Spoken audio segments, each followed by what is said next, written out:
63వ నామము ఓం ఐం హ్రీం శ్రీం ఐం క్లీం సౌః. నామము కామదాయిని నమో. కామదాయిని అమ్మవారు. ఈ కామదాయిని అంటే మనం సామాన్య అర్థం ఏంటంటే నాన్న, కోరిన కోరికలను ఒసుగునట్టి తల్లి. నువ్వు ఏది కోరితే అది ఇచ్చే తల్లి అని. కేవలం అన్నపూర్ణ అనే నామంలోనే ఈ యొక్క కోరికలు కూడా వస్తాయి. అన్నపూర్ణ అంటే కేవలం డిపార్ట్మెంట్ వైస్‌గా అన్నపూర్ణ అంటే కేవలం అన్నమే కడుపే నింపుతుందని కాదు. అమ్మవారిని పట్టుకోవటం కాదు. అన్నపూర్ణయే కామదాయిని, కామదాయినియే అన్నపూర్ణ. అది ఎప్పుడూ కూడా పరతత్వంలో ఆలోచన చేయాలి. అంటే ఈ కామధేనువు లాంటిదన్నమాట. నువ్వు ఏది కోరుకుంటే అది ఇస్తుంది. దాన్నే కామదాయిని అంటారు. అలా స్వర్గాల్లో కూడా మీకేంటంటే కల్పవృక్షము అమ్మా. ఇవన్నీ ఉన్నాయి కదమ్మా. కామధేనువు, గోపూజలు చేస్తున్నారు కదా భూమి మీద.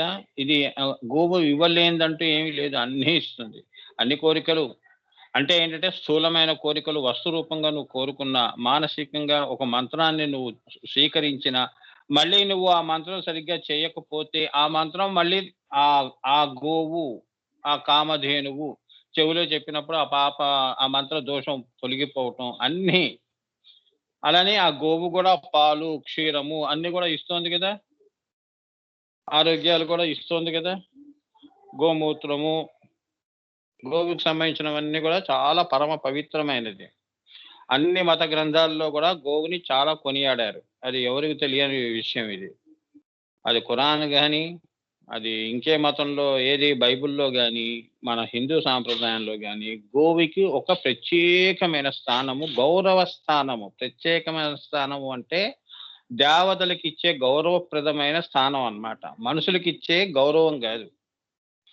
నమస్కారం పెడితే ముందు గోవు కనిపించినప్పుడు నమస్కారం పెడుతున్నాం కదా. అంతకంటే ఇంకేం కావాలి? నీలో ఉన్న ఆత్మ పరమాత్మ కూడా దానికి నమస్కారం చేస్తున్నాడు. నీ ఆత్మ కూడా నమస్కారం చేస్తుందంటే అది కామదాయిని.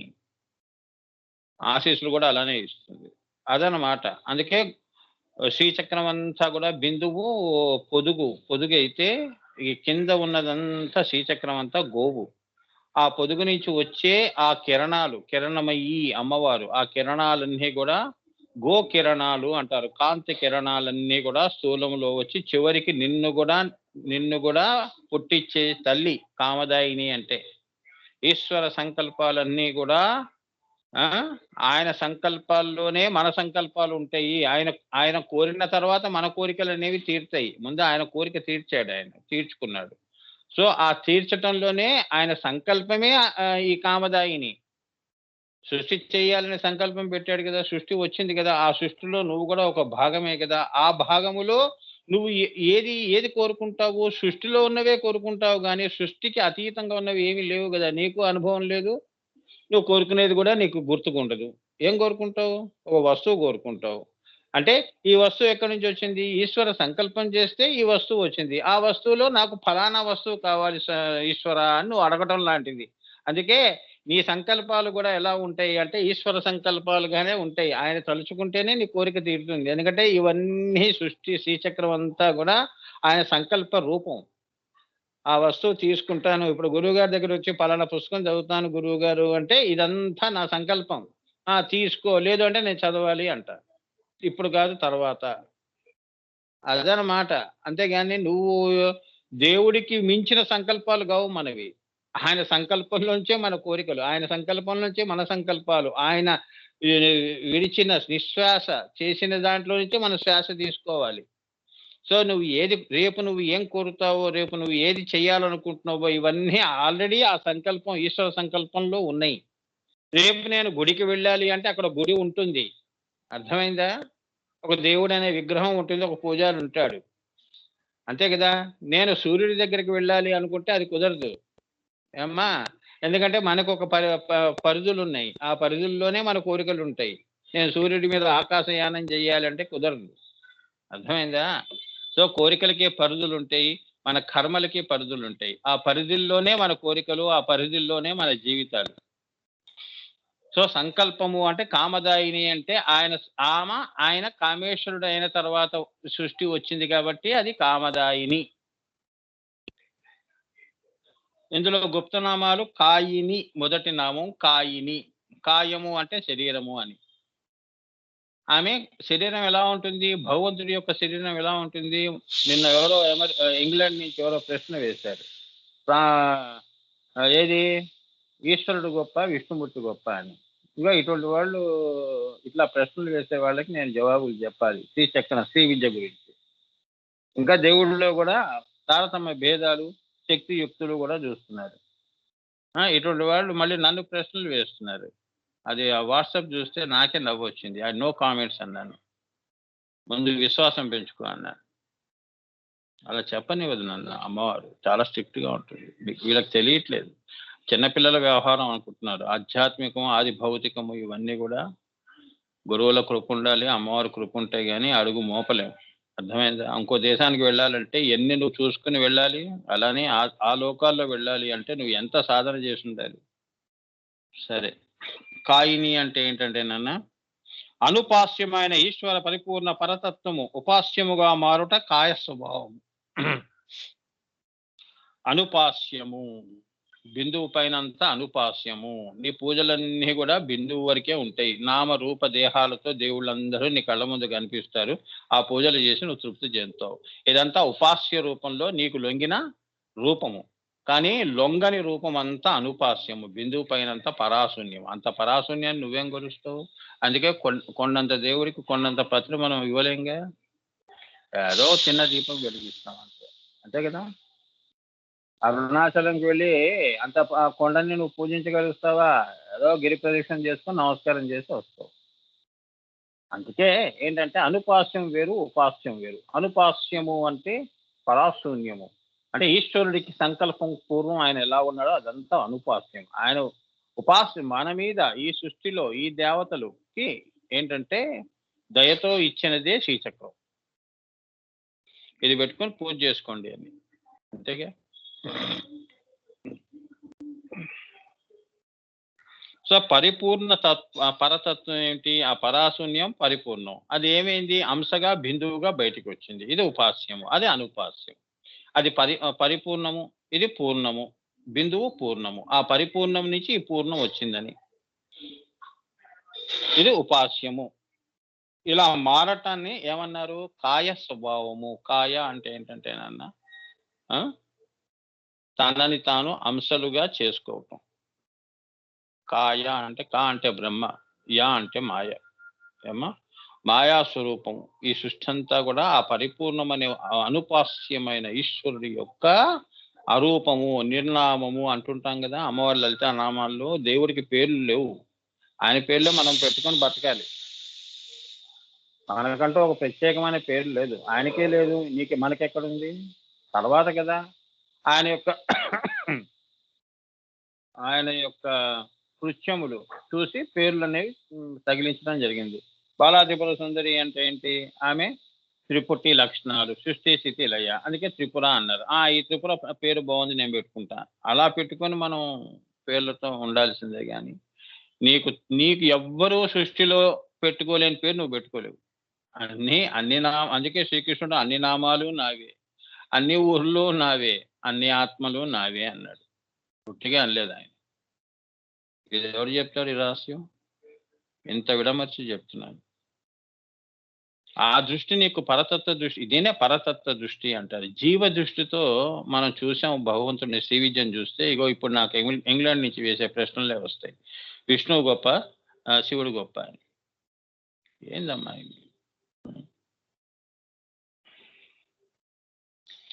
ఉపాసకుల సౌకర్యము కొరకు తనొక యంత్రమై, తనొక మూర్తి అయి నామరూపములను సృష్టించుకున్నది కాబట్టి ఆమెని కాయిని అన్నారు. ఉపాసన చేసేవాళ్ళు, భక్తులు, సృష్టిలో ఉన్నవాళ్ళు అమ్మని తలుచుకుంటూ పూజ చేసుకుంటాను తల్లి అని నువ్వు కోరుకోగానే అమ్మవారి దయతో తాను ఎలా ఒక యంత్రంగా వచ్చింది. తాను ఒక మూర్తిగా వచ్చింది. మూర్తి అంటే ఏంటంటే ఒక రూపము. శ్రీచక్రం ఒక రూపము, అది మూర్తి. యంత్రము అమ్మవారి యొక్క శ్రీ యంత్రం ఉందిగా, అదే శ్రీ యంత్రం. ఇప్పుడు నీలో ఒక రూపంలోకి రాదు. చాలా కష్టం. పాదరసం రూపము ఇవ్వటం కష్టం. దానికి ఇంకా మిగతా ఏవో కలిపితే గాని అది గట్టిపడదు. అట్లా ఉంది పాదరసంలా. ఆ పాదరసం రూపం చెందటం, రూపాంతరం అది శివశక్తి అన్నమాట. పాదరసంతో అది గట్టిపడుతుంది. సృష్టి అంతా కూడా ఏంటంటే నాన్న శక్తి అనేది ఒకటి ఉంది లోపల. శక్తి ప్రవాహం ఉంటేనే ఇప్పుడు కొండలు, గుట్టలు, చెట్లు, చేమలు, జంతువులు ఇవన్నీ కూడా ఈ శరీరంతో తిరుగుతున్నాయి అంటే ఒక ఎనర్జీ కదులుతుంది అని ఒక రూపంలో. ఇప్పుడు నువ్వు కదులుతున్నావంటే ఫలానా వ్యక్తి ఇలా కదులుతున్నాడంటే వాడి లోపల ఒక శక్తి ఉందండి. అందుకే వాడు శివము. వాడు తిరగట్లేదు అనుకో శవము. ఆ శక్తి చేసేసింది అనుకోండి అమ్మవారు కింద పడిపోతాడు. హార్ట్ అటాక్ పేషెంట్లు పడిపోయినట్టు అందరం పడిపోతాం. చివరికి అణువుల్లో ఉన్న ఆ ఎనర్జీ కూడా గుంజేస్తుంది. అమ్మవారు తిరోధానంలో గుంజేస్తే నీకు అసలు నామము ఉండదు, రూపము ఉండదు, శక్తి ఉండదు. ఇంకేం నువ్వు ఉట్టి ఇంకా ఊహల్లో ఉంటావు అంతే, భావంలో ఉంటావు. ఆ తిరోధాన వమనాల్లో ఏం చేసేస్తుంది, ఆ భావాన్ని కూడా పరాశూన్యంలో తీసేసుకుంటుంది. అర్థమైందా? ఫిజికల్ నుంచి లిక్విడ్స్ నుంచి గ్యాసెస్ నుంచి వేపర్స్ నుంచి లైట్ నుంచి ఏం చేసేస్తుంది అమ్మవారు భావంలో తీసుకెళ్ళి థాట్ ఫారంలో కాన్షియస్ లో తీసుకెళ్ళి ఆ కాన్షియస్ ని తీసుకెళ్లి పరాశూన్యంలో కలిపేస్తుంది. అది అక్కడ ఉప్పు కరిగినట్టు కరిగిపోతుంది. అక్కడ మళ్ళీ ఈ సృష్టి అంతా కూడా ఇంకా ఈ కాలదేశ చైత ఏమీ ఉండవు, అంతా శూన్యంగా ఉంటుంది. మళ్ళీ ఎప్పుడన్నా పునఃసృష్టి చేయాలి అన్నప్పుడు మళ్ళీ ఈ భావాల్లోనే ఒక కదలిక వస్తుంది, ఎనర్జీ కదులుతుంది ఆ పరాశూన్యంలో. అదనమాట రహస్యం. ఆమదాయిని అంటే ఇంత ఉంటుంది నాయన. కోరిక నువ్వు కోరుకున్నా కూడా ఇంత బ్రహ్మ విద్య పెట్టుకుని కోరుకోవాలి. నువ్వు ఒక కోరిక కోరుకున్న సంకల్పం చేశాను అంటే 10 మందిని దృష్టిలో పెట్టుకుని కోరుకోరా వదవా అంటాం. సర్వే జనా సుఖినో భవంతు. ఓం శాంతి శాంతి శాంతి. నా ఇంటి వరకే శాంతి కాదు, లోకశాంతి. నాకు శాంతి, లోకశాంతి, తారాకోటికి పైన శాంతి. ఈ 3 శాంతులు అనమాట. స్థూల సూక్ష్మతర శాంతులు. అర్థమైందా? అందుకే 3 సార్లు చెప్తారు. స్థూల శాంతి, సూక్ష్మ శాంతి, సూక్ష్మతర శాంతి. కారణదేహం అంతవరకు, సూర్యుడి వరకు, సృష్టి వరకు శాంతి అని అంటే ఆ యొక్క శక్తిలో బతికే వాళ్ళందరూ శాంతిగా ఉండాలి అని అట్లా సంకల్పాలు పెట్టుకోవాలి. అప్పుడు నువ్వు ఈశ్వరుడు అవుతావు. లేదా అంటే నీకు అటువంటి సంకల్పం నా అనేది పెట్టుకున్నావు అంటే, ద్వైతం అనేది పెట్టుకుని కోరుకున్నావంటే అప్పుడు కామదాయిని ఆ కోరిక కూడా ఇస్తుంది. అది పెట్టుకున్నావు అనుకో, అది ఇస్తుంది. సో ఏ కోరిక పెట్టుకోవాలి, ఏ కోరిక పెట్టుకుని అమ్మవారిని అడగాలి, ఏ కోరిక పెట్టుకొని అడగకూడదు అనేవి అమ్మవారు వచ్చి చెప్పవలసిన అవసరం లేదు. నీకు బుద్ధి అనేది ఇచ్చింది. కాన్షియస్ ఉంది కదా నాన్న. నీకు ఏం తినాలో ఏం తినకూడదు ఎవరు చెప్తున్నాడు నీకు? పెళ్లిలో వెళ్తావు, నీకు డాక్టర్ ఒక డైట్ చెప్పాడు, ఆ పెళ్లి వాళ్ళు పిలిచారు, వెళ్ళావు, భోజనాలు అక్కడ ఉన్నాయని చెప్పారు, నువ్వు వెళ్ళావు. చాలా మటుకు స్పైసీ ఫుడ్స్ అన్నీ నీకు పడవు, తినద్దు అన్నాడు. ఇంకా అక్కడ ఏముంది? ఓ పెరుగన్నం తింటావు. అంతేనా? ఎవరు చెప్పాడు నీకు పెరుగన్నం తినమని? బుద్ధి కర్మానుసారం.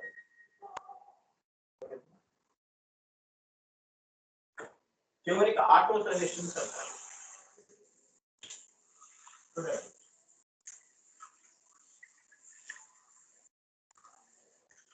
మనకి మనం చాలా జాగ్రత్తగా ఆటో సజెషన్స్ ఇచ్చుకుంటాం.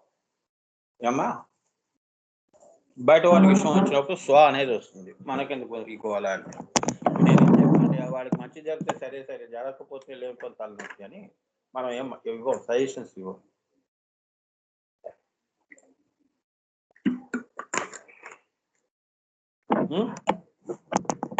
సో దీనివల్ల నువ్వు ఆటో సజెషన్స్ ఇచ్చుకున్నప్పుడు నువ్వు ఏది తినాలి, నా ఫిజికల్ బాడీ ఎలా ఉండాలి, నన్ను నేను ఎలా కాపాడుకోవాలి, నా ఆయుష్ని ఎలా పెంచుకోవాలి, ఆరోగ్యంగా ఎలా ఉండాలి, ఆటో సజెషన్స్ వల్లనే నువ్వు ఎక్కువ అవే చేస్తావు. కానీ ఎవడో చెప్పినవి చెయ్యవు.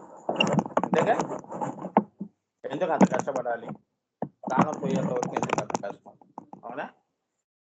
ఇంకో 1,00,000 రూపాయలు ఇస్తాను పని చేయవా అంటే ఎవడు చేస్తాడు? ప్రాణాన్ని అడ్డుగా పెట్టి ఎవడు చేయడు. డబ్బు కోసం మనం ప్రాణాన్ని వదిలేయంగా. అవునా? బుద్ధి గడ్డిదిందిగా, మనకెందుకురా, నెమ్మదిగా సంపాదించుకుందాం. ఇప్పుడు ఒక్క రోజులో మనకి 1,00,000 రూపాయలు ఎందుకు అన్నట్టుగా ఆటో సజెషన్స్. ఇదే కాన్షియస్ బాడీ ఇస్తుంటుంది ఏమా. అదే కామదాయిని. దాని కనుక నువ్వు పర్ఫెక్ట్ చేసావు అంటే ఏమా మంత్రపూరితం. కామము అంటే ఆ బుద్ధిని ఏంటంటే సద్బుద్ధి చేయటం, దుర్బుద్ధి చేయకూడదు. స్వాని కలిపావు అంటే దుర్బుద్ధి అవుతుంది, సర్వాన్ని కలిపావు అంటే సద్బుద్ధి అవుతుంది. ఇది గుర్తుంచుకోండి. చాలా నీ కర్మ కూడా దాని మీదే బేస్ అయి ఉంటుంది, దాని మీదే ఆధారపడి నువ్వు పనులు చేస్తావు. అందుకే బుద్ధి కర్మానుసారేనా అన్నారు. అవునండి, ఆయన ఎప్పుడు మంచి చేస్తాడు పాపం. ఆయన అరిచాడు, తిట్టాడు, కోపగించుకున్నాడు అంటే ఆయన పాపం మనలో అటువంటి తప్పులు చూడలేక బాధతో తిడుతున్నాడండి. అంతేగాని మన మీద కోపంతో కాదు అనే బుద్ధి కూడా ఉండాలి మనకి. ఎవరు ఎందుకు తిడతారమ్మా? మన పిల్లలు పాడైపోతుంటే కొడతాం, అంత మాత్రాన ప్రేమ లేదా? చెడ్డ తల్లి చెడ్డ నాన్న ఉన్నారా సృష్టిలో చెప్పండి? చెడ్డ గురువులు ఉన్నారా? లేరు కదా నాన్న. అమ్మా అసలైన గురు పరంపర చెప్తున్నారు. ఈ దొంగ గురువులు కాదు, వేషాలను భాషలు మాటలు మార్చే వాళ్ళ గురించి కాదు నేను మాట్లాడేది. చెడ్డ తల్లి అయితే లేదు, అది మటుకు గ్యారంటీ. అది మీరు తెలుసుకోవాల్సింది. కామదాయిని అంటే అది. ఇప్పుడు రెండవది మయ్యిని. అన్నిటి యందు తానే ఉన్నది కాబట్టి మయ్యిని. అమ్మ జయ గురుదేవ. మయాత్ ప్రత్యం చేత అంటే ప్రత్యం. మయాత్ అంటే మయాత్ అదే రూపాంతరం చెందితే తిరగవేస్తే మయ్యిని అయింది. ఏమా ఏం లేదు, వికట కవి ఉందనుకో, వికట కవిని తిరిగేస్తే మళ్ళీ వికట కవి వస్తాయి. అక్షరాలన్నీ మీరు రాయండి, అదే అన్ని అక్షరాలు మళ్ళీ స్ట్రేట్ అయిపోతున్నాయి. అంటే మయాతే మయిని అనుకోండి. అది తెనాలి రామకృష్ణుడు వికట కవి అని ప్రత్యామ్నాయము అంటారు. అంటే ఏంటంటే ఎడిదీపిన అడిదీప. సింహాసనేశ్వరి హింసాసనేశ్వరి, సింహ అన్న హింస అలా మారటం అన్నమాట. ఈ మయాతే ప్రత్యం చేత మయిని వచ్చింది. ఈ మయిని మాయామయి, సర్వమయి అంటే అన్నిటి యందు తానే ఉన్న సర్వాంతర్యామి అన్న నామానికి ఇది మరి ఒక రహస్య నామం. ఈ మయిని అనే నామము సర్వాంతర్యామిని అని శ్రీకృష్ణుడు భగవద్గీతలో చెప్పాడు. అంటే ఇది అమ్మవారి యొక్క మయిని యొక్క రూపాంతరం అన్నమాట.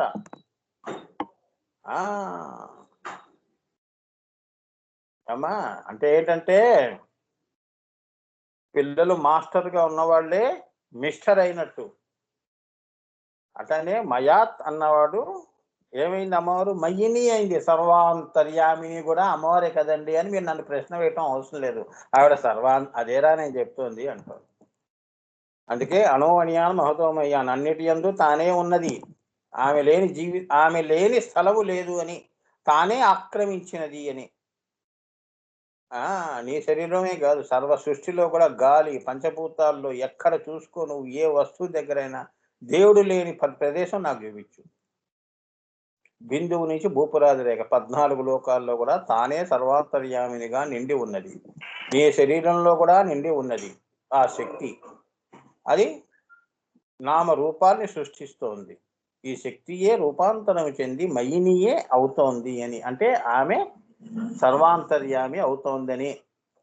అంతేగాని ఆమె కొంతవరకే ఆక్రమించిందండి. ఇక్కడ దేవుడు ఉన్నాడు, అక్కడ దేవుడు లేడు అనే ఊహ లేదు. ఆవిడ సర్వాంతర్యామిని. లేడు అన్న దాంట్లో కూడా ఉంది, ఉన్నది అన్న దాంట్లో కూడా ఉన్నది.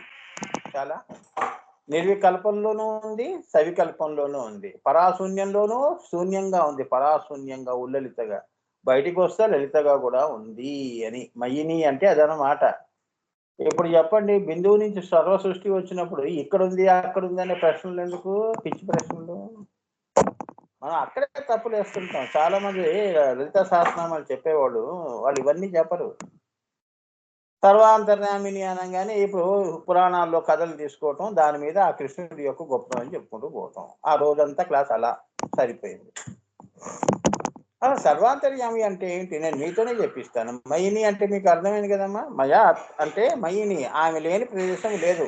బిందువు నుంచి ఈశ్వరుడు కూడా ఆక్రమించుకుంటే సృష్టి చేసిందంటే ఇక ఆమె సంకల్పం కూడా తానే అయిపోయింది. అర్థమైందా? ఆయన కేవలం నామమాత్రంగా ఉన్నాడు అంతే. సంకల్పంగా ఈశ్వర సంకల్పం అండి అంటాం. ఆ సంకల్పాన్ని సాకారం చేసింది. మరి ఇది అంత కష్టపడిన తల్లి మరి ఆమె అవుతుంది, ఈశ్వరి అవుతుంది ఆమె. ఈశ్వరుడు కూడా కలుపుకుంది కాబట్టి ఈశ్వరి. ఆ సంకల్పము నాదే, ఈ పని చేసింది నేనే. ఓ అంటుంది. నువ్వు నాన్నని చూడాలన్నా నాలోనే చూడాలి, అమ్మని చూడాలన్నా నాలోనే చూడాలి. ఇప్పుడు చెప్పు, నేను ఆడా మగ? నేను పరంజ్యోతి స్వరూపాన్ని, బిందువు పరంజ్యోతి, ఆమె పరంజ్యోతి స్వరూపం అని అర్థం చేసుకోవాలి. అంతేగాని సినిమాలో చూసిన కథ, సినిమాలో చూసిన జ్ఞానం నా దగ్గర మాట్లాడితే ఎట్లా? ఎవరో మహానుభావుడు కృష్ణుడిలో వేశాడని చెప్పి వాడే దేవుడు అంటే అలా అనుకునే వాళ్ళు కూడా ఉన్నారు ఈ కృష్ణ జనం.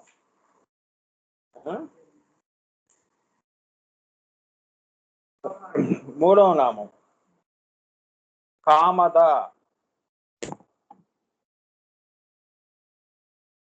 శ్రీలలిత శివజ్యోతి కామద అని అన్నారు కదా. మరి అక్కడ కామద అంటే ఏంటో తెలియాలి కదా. ఏమిటి కామద అంటే? ఆ పాట రాసిన అబ్బాయి వాడే ఇచ్చాడు కదా నా దగ్గర, వాడు తాతగారు, పెద్ద చాలా టీవీ జోపాలు వచ్చాడు నన్ను. వాళ్ళ అబ్బాయి వచ్చాడు నా దగ్గరికి వచ్చి శ్రీలలిత శివజ్యోతి. శ్రీలలిత ఆమె, శివజ్యోతి అంటే ఆయన సంకల్పం కూడా. సర్వకామద అంటే ఈశ్వర సంకల్పంలో సర్వకామాలు ఉన్నాయి. అర్థమైందా? ఆయనే మొదటి సంకల్పం, ఆయనే చివరి సంకల్పం. మనం జీవులం రోజుకి 50 సంకల్పాలు పెట్టుకుని తిరుగుతూ ఉంటాం రోడ్ల మీద. అవునా? ఆయనది ఒకే సంకల్పం. అర్థమైందా? ఆ సంకల్పంలోనే తాను తన కోరికను తీర్చేసుకుని మనకు పడేశాడు. అర్థమైందా? ఆయన పాయసం తాగేశాడు, సగం గ్లాస్ నీకు ఇచ్చాడు, నువ్వు తాగుతున్నావు. ఆయనకి ఎందుకు? నేను తాగేసాను పోరా, నా సంకల్పం జరిగా నువ్వు తాగుతున్నావు కదవా. అంటే నన్ను మించిన ఒక సంకల్పం నువ్వేం కోరుతావని లేదు అక్కడ. ఆ సంకల్పం పైన పరాశూన్యమే ఉంది. అప్పుడు నువ్వు ఉండవు, సృష్టి ఉండదు, నేను ఉండను. గుర్తుంచుకో అంటున్నాడు అక్కడ. కామద అంటే అది శివ సంకల్పం నుంచి జీవ సంకల్పాల వరకు, దేవతా సంకల్పాలు పంచ. ఇప్పుడు ఈ దేవతలు వీళ్ళంతా లేరు, యక్షిణి, కిన్నెర, కింపురుష, గంధర్వ, వీళ్ళంతా కూడా ఈ మొత్తం అందరూ కూడా కామధలోనే ఉంటారు. ఇంద్ర పదవి స్థానాలు కదా, బ్రహ్మ పదవి, వీళ్ళందరూ కూడా కామధలోనే వస్తారు. నువ్వు కూడా కామధలోనే ఉంటావు. నేను ఇలా బతకాలి, నేను ఇలా ఉండాలి, నేను ఆరోగ్యంగా ఉండాలి, నా కోరికలు తీరాలి, నా కష్టాలు ఉండకూడదు. రోజు సంకల్పాలు పుడుతూనే ఉంటాయి. సముద్రంలో అలలు ఎలా వస్తున్నాయో కోరికలు కూడా అలా వచ్చేస్తూనే ఉంటాయి.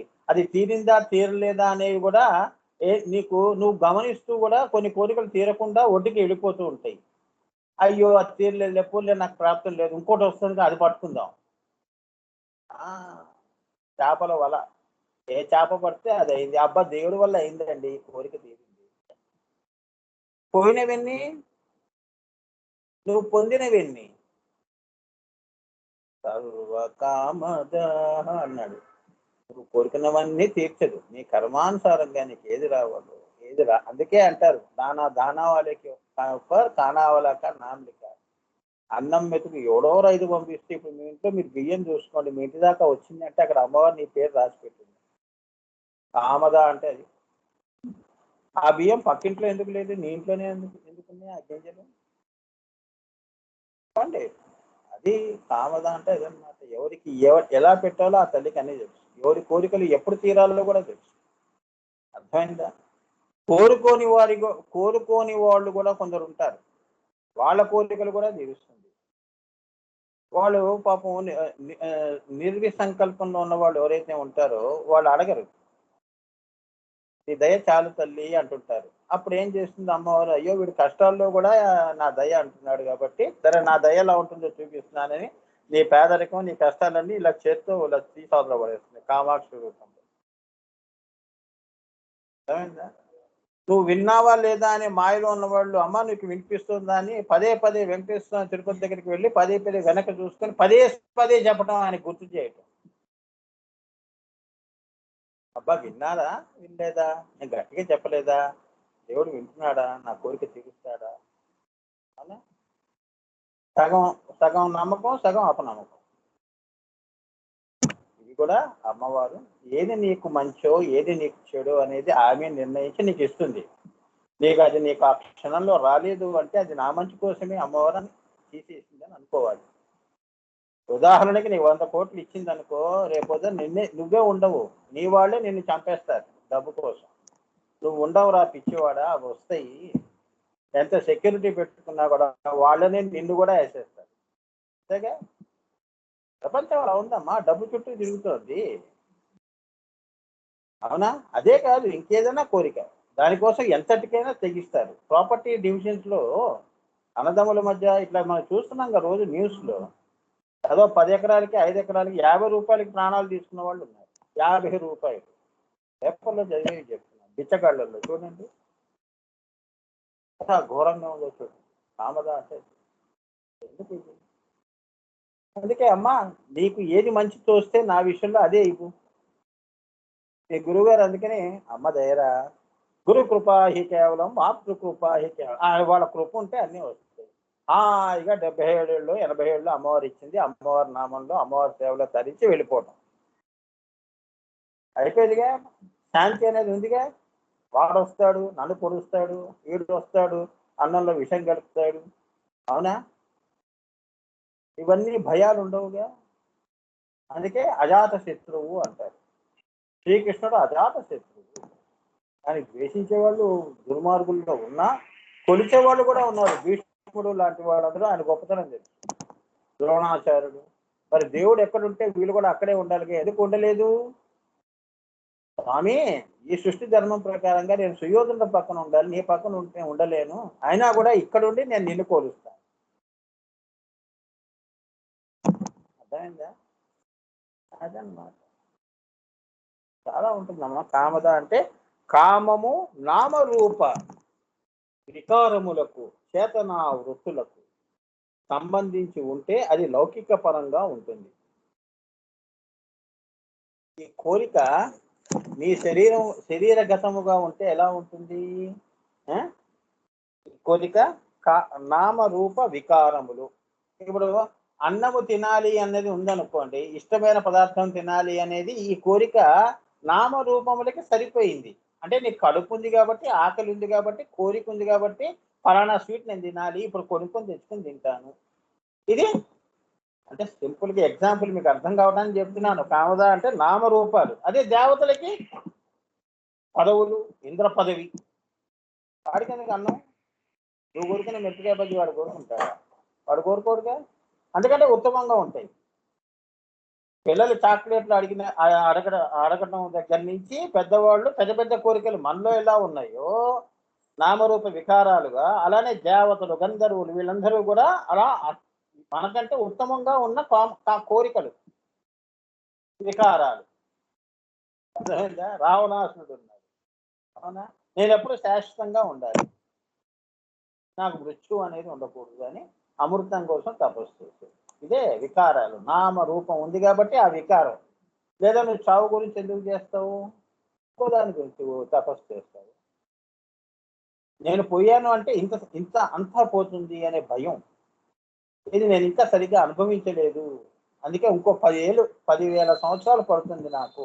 ఇంత తపస్సులు చేశాను, ఇంత రాజ్యాన్ని ఈ లంకని సృష్టించాను, నేను అనుభవించాలి అంటే నాకు ఎప్పుడు యవ్వనం ఉండాలి, ఆ శక్తి ఉండాలి అని తపస్సు చేసేది. మరి యుద్ధాలు చేయాలంటే శక్తి ఉండాలిగా. ముసలోడు ఏం చేస్తాడు యుద్ధం? అర్థమైందా? ఇవన్నీ నామరూప వికారములకు చేతనా వృత్తులను సంబంధించి ఉంటే. చేతనా వృత్తులు అంటే ఏమిటి? చైతన్యంతో చేసే పనులు. నేను తపస్సు చేస్తాను అని అన్నావు అంటే నువ్వు చేతనా వృత్తి ఏమిటి? వెళ్ళి అడవిలో వెళ్ళి తపస్సు చేయాలి. తపస్సు చేయాలంటే నీకు చైతన్యము వృత్తి అనేది ఒకటి పెట్టుకోవాలి. అప్పుడు నీకు ఒక శరీరము, నామము, రూపము, ఇగో ఈ కోరిక, తర్వాత ఈ చేతనా వృత్తులు పెట్టుకుని ముక్కు మూసుకుని కూర్చుంటావు. అర్థమైందా? దాని గురువు గారు చెప్తున్నారు, అవి ఉంటే అది లౌకిక పరమైనగా ఉంటుంది. అంటే ఆ కోరిక నువ్వు లౌకికంగానే ఉంది కానీ అలౌకికంగా నువ్వు కోరుకోవట్లేదు రా పిచ్చివాడా. అవునా? నీకు ఇస్తా ఏంటి, మృత్యుభయం లేకుండా చేస్తా, అమృతం ఇస్తా. ఆ రహస్యం ఉంటుంది. అది కనుక బట్ట బయలైందంటే నువ్వు చేస్తావు. ఆ రహస్యం విభీషణుడికి తెలుసు. కుక్షి అంటే ఈ బొడ్డులో ఆ అమృత భాండం దాచుకున్నాడు. తత్వంగా పరతత్వంగా ఆలోచన యోగా పరంగా చెప్పచ్చు. సుందరకాండలో చెప్పారు గురువు గారు. అది ఇప్పుడు ఆ సబ్జెక్ట్ వద్దు. నీకు ఈ నామ ప్రకారంగా చెప్తున్నాను. సో అక్కడ అమృతము ఉన్నది కాబట్టి వాడు అక్కడ బాణం ఎవ్వరు వెయ్యరు. శ్రీకృష్ణుడికి ప్రాణం ఎక్కడుంది? బొటని వేలులో ఉంది. తెలుసా? ఆ దూర్వాసుడు శ్రీకృష్ణుడి ఆయన మహా తపస్వి కదా. శ్రీకృష్ణుడి యొక్క పాదాలంతా పరమానందంతో రాశాడు. అక్కడే ప్రాణం ఉండేట్టుగా. అందుకే పైనంతా కూడా కృష్ణుడిని ఎవరు జయించలేరు. ఆ బాణం కూడా వచ్చి ఆయన యొక్క బొటన వేలికి తగిలిందని పురాణంలో కథ. నేను చెప్పట్లేదు. అందుకే ఆ ప్రాణం అంతా అక్కడ ఉంటుంది ఆయన పాదాల్లో. అలా ఏంటంటేనమ్మా రావణాసుడు లాంటి వాళ్ళు వీళ్ళందరూ కూడా ఏంటంటే ఇటువంటి వికారమైన కోరికలు పెట్టుకొని తపస్సులు చేసి ఇవన్నీ కోరుకోవటం నెరవేర్చుకోవటం అన్నీ కూడా లౌకిక పరంగా ఉంటాయి కాబట్టి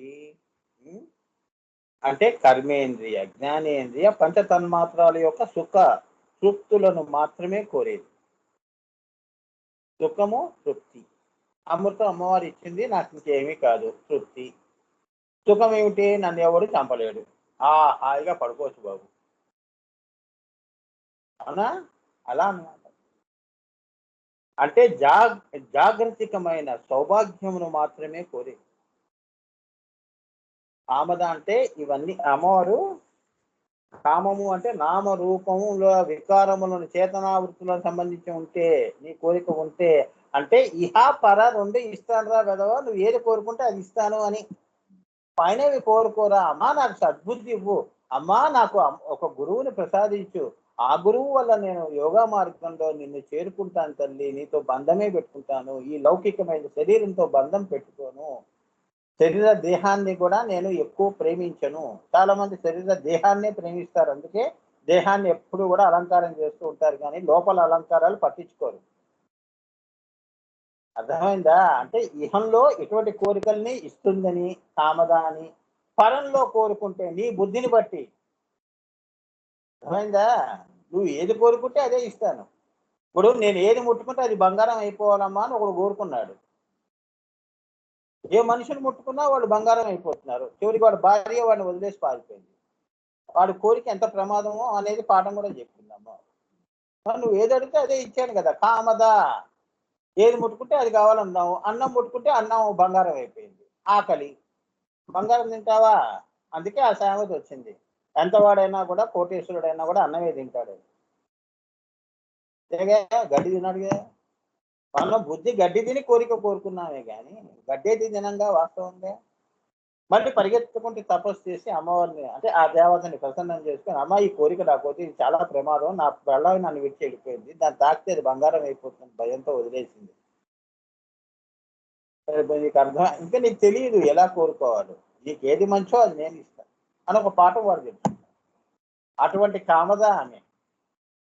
అంటే నీకు ఆమె నీ యొక్క కోరిన కోరికను నువ్వు తీర్చడమే కాకుండా ఆ కోరిక వీడు పాపం ఈ కోరికను నేను తీరుస్తున్నాను కాబట్టి వీడికి ఏ ప్రమాదమో జరగకుండా ఆ బాధ్యత కూడా ఆమె ఎక్స్ట్రాగా ఇస్తుంది. అవునా? మరి ఆమె బాధ్యత కదా. అయ్యో పాపం వాడు తపస్సు చేసిన కోరిక కోరుకున్నాడు కానీ దాని ఫలితాలు ఎలా ఉంటాయో వీడికి తెలియదు, పిచ్చి కదా వచ్చి. మళ్ళీ నేనే వీడికి గురు బోధ చెయ్యాలి అని చెప్పి ఆ కోరిక ఆ క్షణంలో ఇచ్చి ఇప్పుడు కోరుకో అంటాడు. భస్మాసురాస్తం. మరి విష్ణుమూర్తి అదే చెప్పాడు కదా, ఇవా ఎవరు పడితే వాళ్ళ కోరికలు తీర్చకు, వాళ్ళకి తెలియదు ఎదవలు, నీ మీదే చేయబెట్టడానికి వచ్చాడు, ముందు పరీక్ష నీతోనే స్టార్ట్ అన్నాడు. అవునా? ఇలా ఉంటాయి. అంటే అటువంటివి కూడా మరి తీర్చిన దాఖలాలు ఉన్నాయిగా పురాణాల్లో. ఇప్పుడు కూడా తీరుతున్నాయి కదా. సాయిబాబాని నమ్ముకుంటే మా పనులు అవుతున్నాయి అండి అని అంటున్నారు. కొన్ని సంకల్పాలకి ఆయన పలుకుతున్నాడు, కొన్నిటికి పలకలేదు. అంటే ఏంటంటే అది నీకు మంచిది కాదు అని అర్థం చేసుకోవాలి. యుహంలో నువ్వు తట్టుకోలేవు అని. నీకే ప్రమాదం, అందుకే నిన్ను రక్షణ చెయ్యాలి నేను, అందుకే అది నేను కోరిక తీర్చాను. ఆ క్షణంలో నేను నీకు దయ్యంలాగా అనిపిస్తాను, నా మీద నీకు విశ్వాసం ఉండదు. ఇంకో రూపాన్ని పట్టుకుంటావు, ఇంకో దేవతా పూజ చేస్తావు, చేసుకో, అక్కడ కూడా నేనే ఉంటాను. ఆ అనుగ్రహం కూడా ఆ రూపంలోనే నీకు ఇస్తాను పో అని. ఇక్కడ మొత్తానికైతే నువ్వు నమ్మకం ఒకటి ఉంది, రూపాల్లో నీ నమ్మకం మారిపోయింది, కానీ నమ్మకం నమ్మకంగా ఉందిగా. సరే, దుర్గమ్మవారు కాకపోతే ఇంకో అమ్మవారిని పట్టుకున్నావు, కాత్యాయని అమ్మవారిని, ఆ రూపంలో నేనుండి నేను రక్షిస్తాను. అందుకే సద్గురువు అంటే అది. నువ్వు ఏ గురువు దగ్గర సంస్కారాలు నేర్చుకునేవి అనేది, అనుగ్రహం అనేది నా దగ్గరే ఉంటుంది, గుర్తుంచుకో అన్నారు. అర్థమైందమ్మా? మీ గురువు గారు చెప్పింది మీ నా గురువుల దగ్గరే ఉంటుంది. నేను ఫలానా ఈ ఈషా ఫౌండేషన్లో నేను ఆయన శిష్యుడిని ఇవాళ చెప్తుంటారు కదా చాలా గొప్పగా. అది కూడా సంకల్పం, ఈయన ఆనందంగా చేస్తేనే నీకు ఆ గురువు నీకు దగ్గర తీసుకున్నాడు. అది నీకు తెలియదు, అదేదో నీ అచీవ్మెంట్ అనుకుంటున్నావు. అది గొప్పగా వచ్చి ఆనందంగా దగ్గర దగ్గర చెప్తున్నావు, నాకు ఫలానా గొప్పవాడు, నీకంటే గొప్పవాడిని నేను అక్కడి నుంచి వస్తున్నాను అన్నట్టుగా ఆయన అవమానం చేస్తున్నావు ఇండైరెక్ట్ గా ఆనందగనని. అవునా? మన దగ్గర కూడా చాలా మంది చూడండి, మాకు ఎమ్మెల్యే తెలుసండి, మినిస్టర్ తెలుసండి, అయ్యో మొన్న మాకు చాలా దగ్గర సంబంధం అండి, ఇలా మాట్లాడుతుంటారు. అది అవునా?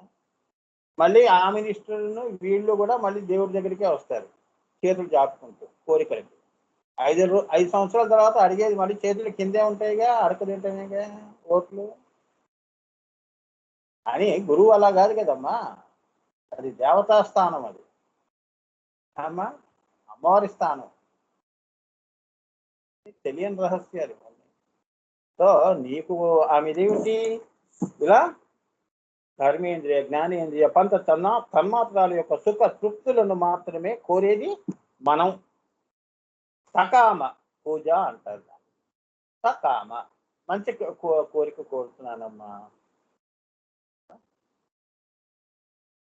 సకామ పూజలు అంటే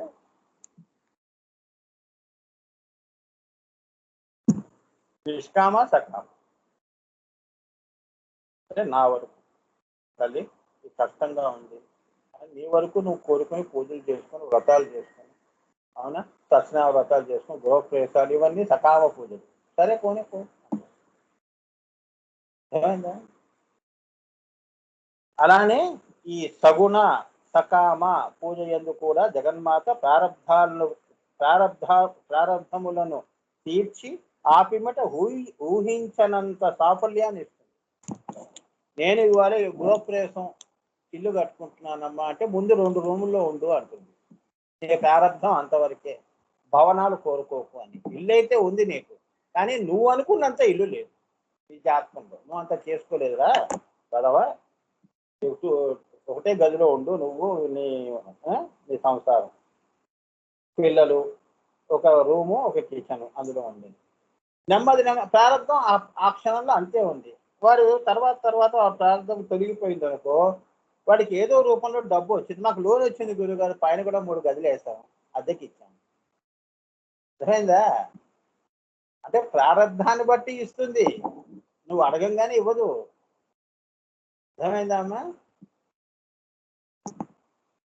రాసి పెట్టింది కాబట్టి ఇస్తా. రావణాసుడు అమృతం కోరుకున్నాడు, ఆ శివుడి యొక్క ఆత్మలింగం కోరుకున్నాడు. అక్కడ వాడి భక్తిని చూసి ఆయన మురిసిపోయాడు. వాడే శివుడు అయిపోయి అన్నట్టు అంత తపస్సు చేశాడు కాబట్టి నేను నీ ఇంట్లో ఉంటాను రా, నేను నువ్వు ఒకటే అని చెప్పి ఆయన ఆత్మని ఆయనలోకి మాట్లాడుతున్నాడు. అర్థమైందా? సకామంలోనే అంత కోరాడు.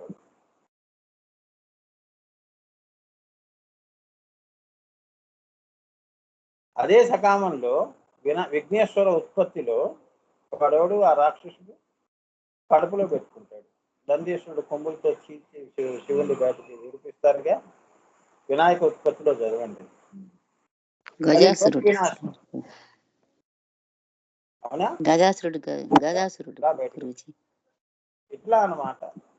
సకామము నిష్కామము, వీళ్ళందరికీ సకామంలో మంచివి ఉంటే చెడు ఉంటుంది, స్వ ఉంటుంది పర ఉంటుంది, స్వలాభము పరలాభం కూడా ఉంటుంది.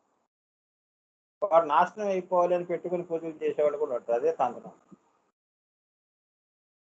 సరే వాడు నాశనం అయిపోతాడు, కానీ వాడు మళ్ళీ నేను ఇంకో రూపంలో ఇంకో వాడిని పిలిపించి ఈ శక్తిని ఆన్ చేస్తారు. ఎవడో తంత్రప్రయోగం చేశాడు నీ మీద, చేస్తే నువ్వు ఎఫెక్ట్ అయ్యావు, ప్రాణం పోయే స్థితికి వచ్చింది. అప్పుడు నువ్వేం చేస్తావు? ఇంకో వాళ్ళ దగ్గరికి పోతావు కదా, ఎవరు చేశాడో నీకు తెలియదు. ఇంకో మహానుభావుడి దగ్గరికి వెళ్ళి మాకు ఏదో ప్రయోగం చేశారంటే అంటే ఆయన ఏం చేస్తాడు? ఓహో, నీకు ప్రయోగం జరిగిందా, నీకు నేను ఆ ప్రయోగాన్ని విరుగుడు అంటాడు. అది చేస్తాడు. అప్పుడు ఏమైంది? వాడి కోరిక తీర్చింది అమ్మవారి, ఇక్కడ వీడినే రక్షించింది. సరిపోయిందా? ఫలితం శూన్యం. అవునా? సకామంలో అమ్మ అందరూ ఆకలి లేకుండా ఉండే వర్ణం ఇవ్వు అంటే అన్నపూర్ణగా నువ్వు అందరినీ అంటున్నావు కాబట్టి అందరికీ ఏ బాధ ఉండదురా మీకు. రావుల వారు ఇటువంటి మహానుభావులు అందరూ ఉన్నారు కదా, అడవుల్లో అన్నం ఎవరు పెడతారు, నాకు కంది పచ్చడి ఎవరు పెడతారు, కొబ్బరి పచ్చడి ఎవరు పెడతారు, పెట్టుకోలేదు, అడవికి వెళ్ళిపోయాడు అంతే. అక్కడ అన్నం పుట్టింది. అవునా? సంకల్పం ఏంటి? లోక కళ్యాణం కోసం ఆయన అడవిలోకి వెళ్ళాడు అవతారం. అందుకే ఆయనకి అన్నానికి అన్నపానాదులకి లోటు లేకుండా లక్ష్మణుడు, ఇగో ఆంజనేయ స్వామి, వీళ్ళందరూ ఎక్కడుంటే అదే రాజ్యం, అదే అయోధ్య అనుకుని ఆయన వనవాసం చేశాడు.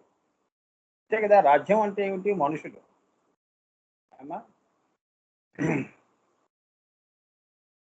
దేశం అంటే మట్టి కాదు, దేశం అంటే మనుషులు అన్నట్టుగా ఆయన అజ్ఞాతవాసం గడిచింది. ఈ ఆనందగన కూడా పరంపరయే ఇలా పెట్టుకుని అజ్ఞాతవాసంలో ఇంత పని చేశాడు ఆయన. మరి నామకార్యం అంత ఉంది ఇక్కడ మరి సేవించి. మరి ఆయన సంసారం, పిల్లలు అన్నీ వదిలేశాడు. మీ అందరి కోసమే కదా, లోకం కోసమే కదా. మేమెప్పుడు మా నాన్నగారితో మీ అందరూ మీ పిల్లలందరూ ఎలా ఉంటారో మా నాన్నగారితో మేము ఎప్పుడు అలా లేవు. చిన్నప్పటి మా జీవితాలు మావి, మా బతుకులు మావి. ఆయన వచ్చినప్పుడు ఆయన పక్కన కూర్చునేవాళ్ళం. ప్రేమ, నాన్న ప్రేమ కావాలి. చివరికి సంసారాన్ని కూడా చిన్న భిన్నం చేసే శిష్యులు కూడా అలా చేశారు, మమ్మల్ని అందరినీ విడదీశారు. అలా కూడా రాజకీయాలు చేశారు. వాళ్ళ పాపాన వాళ్ళే పోయారు. ఇప్పుడు చూడండి, ఒకటి రావాలి. చాలా పెద్ద శిక్ష వేసిందమ్మ. అయిపోయింది అప్పుడు. అందుకని అన్న, మనకెందుకు, మా అమ్మకే చెప్పాను, మనకెందుకమ్మా, అమ్మవారు చూసుకుంటుంది, మన టైం వస్తే ఆవిడే పిలుచుకుంటుంది. అప్పుడు నేను వెళ్ళినప్పుడు చూద్దాంలే అన్నాను ఒకప్పుడు. మా ఆజ్ఞ చేస్తే చూద్దామమ్మా, ఆ ఆజ్ఞ లేదు, రావద్దని చెప్పారు. మేము ఇక్కడ రాలేదు. ఈ పరంపరలో ఈ శిష్యులే అంతా పెత్తనాలన్నీ తీసుకొని ఆయన్ని అసలు దర్శనం కూడా చేయనివ్వలేదు. నేను మా నాన్న మాట్లాడుకుంటే వీళ్ళు కూడా పక్కనే ప్రవేశేలేదు. చాలా నరకం పడ్డాం. అన్నీ అమ్మవారు చూస్తుంది. ఒక తన్ని ధరిమేసింది అందరు. కొండకోకడు, చెట్టుకోకడు, పుట్టకోకడు అన్నట్టు పరిగెత్తారు. ముక్తి లేదు, పాడు లేదు, కొండంది అమ్మవారు. చూసారా? గురువు యొక్క సంసారం ఇలా అంతే కదా. అంటే ఆయన మీద పెత్తనం అనమాట. మా గురువు మేమేం చెప్తే అది వింటాడు అన్నట్టు. అట్లా అవన్నీ చేయాలి. రాజకీయాలు చాలా జరుగుతాయి. ఆ మాటకు వస్తే వాలి సుగ్రీవుల్లో కూడా అంతేగా. అవునా? అన్నీ ఆయన అందరినీ సెట్ చేసి రావణాసుని సంహారం చేసి తన భార్యను తాను తెచ్చుకొని వాడికి బుద్ధి చెప్పి, ఇవన్నీ గురువులు చేసే పనులు. రాముడు కూడా గురువే, అవతార పురుషుడు. కృష్ణుడు గురువు అయినప్పుడు రాముడు గాడా? చెప్పండి. ఆంజనేయ స్వామి గురువు ఎవరు? రాముడే. ఓం ఐం హ్రీం శ్రీం రామాయ నమః లలితా రూపాన్ని ఆయన ఆరాధించాడు. అందుకే ఆయన స్థానం ఇప్పుడు ఎలా ఉంది? ఆంజనేయ స్వామి ఉంటే ఆయన ఇప్పుడు కలియుగ దైవం అయిపోయాడు. అమ్మవారు ఒక్క నామం పట్టుకున్నాడమ్మా. మనం 1000 నామాలు చదవలేకపోతున్నాం, ఒక్క నామం వినలేకపోతున్నాము. ఓర్పు లేదు మనకి. ఒక నామం పెట్టుకుని జన్మ ఇప్పుడు యుగాలు సరినాగా ఒకటే నామం పెట్టుకున్నాడు. ఫలితం చూశారు కదా. అంత పవిత్రమైన నామాలు ఇవి అంటున్నారు ఇక్కడ. ఇది కూడా తెలుసుకోవాలి మీరు. ఒక్క నామం పట్టుకుంటారా, అందులో మీరు పరిపూర్ణం సాధించండి. ఆంజనేయ స్వామిలో రామాయ నమః అని లలిత అమ్మవారి నామం. ఆ అమ్మవారిని రాముడి రూపంలో చూసుకుంటున్నాడు. అంతే కదా. శ్రీచక్రాన్ని మనం ఇప్పుడు అమ్మవారి విగ్రహంలో చూసుకోవట్లే. అది రాముడు, ఇది ప్రాణం. ఆత్మారాముడు, అదేమో రాముడు, శ్రీరాముడు రూపం. సరిపోయిందా? ఒక నామం పెట్టుకుని చెయ్యి. అందుకే మీ అందరికీ నేను ఓం ఐం హ్రీం శ్రీం శ్రీమాత్రే నమః అన్నా. మాతృకృపాయి కేవలం, గురుకృపాయి కేవలం, దీని మించింది లేదమ్మా అన్న. ఆంజనేయ స్వామి దృష్టిలో పెట్టుకుని మనకు వచ్చింది ఆ మాత్రం. ఒక్కటి చేయండి రా నాన్న అన్న. కష్టాలు ఉన్నాయి, అవునా? ఒక్క నామం ఇస్తాను, అది చేసుకో నిష్టగా. అవునా? సర్వ వ్యాధి ప్రథమన్యై నమః. ఏ దరిద్ర వ్యాధులు ఏమున్నా దెబ్బకి పోతాయి. నేనే ఉదాహరణ.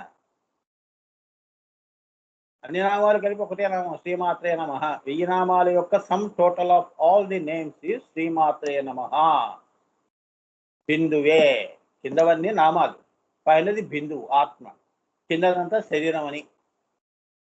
ఆత్మనే చేసుకుంటున్నాను, ఆత్మ జపం. ఓం ఐం హ్రీం శ్రీం శ్రీమాత్రే నమః, ఓం ఐం హ్రీం శ్రీం శ్రీమాత్రే నమః. దాన్నే మంత్ర రూపంలో ఐం క్లీం సౌ సౌ క్లీం ఐం, హైహ్లరీం అసకహలరీం సకలైం, లేదా షోడశి ఓం హ్రీం ఓం, లేదా ఓం శ్రీం ఓం, ఈం ఈం నమః. నువ్వు లేడు, దేవుడు లేడు, జీవుడు లేడు అంటే ఓం ఈం ఈం నమః. దేవుడు లేడు, జీవుడు లేడు, ఈ వ్యవహారమే లేదు ఈ భూమిలో, ఏమీ లేదు. అందులో పరానాదం ఈం, అదే నేను. అయిపోయింది. అది చెప్తున్నాడు ఇక్కడ. కామద అంటే అంత ఉందమ్మా అని. ఇప్పుడు ఇంత విన్నారు కదా, ఇప్పుడు చెప్పండి, మీరు కోరుకునే, ఇప్పుడు మీ కోరికలన్నీ సిగ్గుతో పక్కకి జరిగిపోతాయి.